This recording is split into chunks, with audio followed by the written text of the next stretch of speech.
Kota Parangpanjang telah menetapkan teknis pelaksanaan sistem penerimaan murid baru atau SPMB untuk tahun ajaran 2025-2026 bagi jenjang sekolah dasar dan sekolah lanjutan tinggi pertama. Kepala Dinas Pendidikan Nasrul menyampaikan, seluruh satuan pendidikan telah disiapkan untuk melaksanakan SPMB sesuai petunjuk teknis dan berlaku.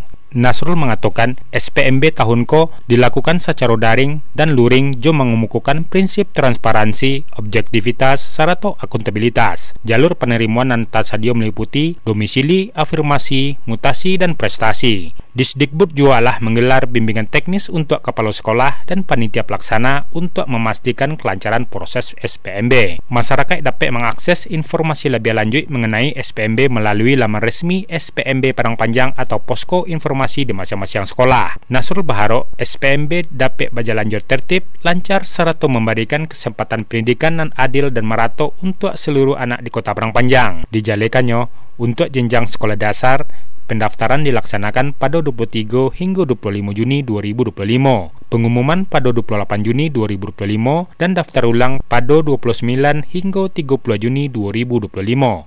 Sementara itu, untuk jenjang SLTP, terdapat dua tahapan pendaftaran, yaitu tahap 1 pada 23 hingga 25 Juni 2025, serta tahap 2 pada 1 hingga 2 Juli 2025.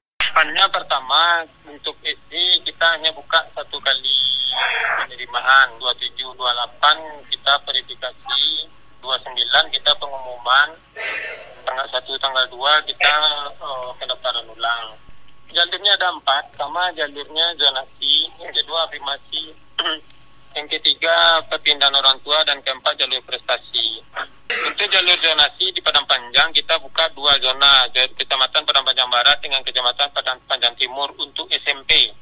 SMP kita ada 613 di Kecamatan Padang Panjang Barat, itu SMP 1, 4 dan SMP 2. Kemudian SMP Padang Panjang Timur SMP 5, SMP 3 dan SMP 6. Masing-masing siswa bisa melakukan pilihan untuk 2 sekolah dengan pilihan 1 dan pilihan 2. Lebih lanjut, Nasrul mengatakan syarat dan mekanisme pendaftaran jualah ditetapkan, termasuk usia minimal 6 tahun untuk sekolah dasar dan persyaratan dokumen seperti akta kelahiran, serta kartu keluarga.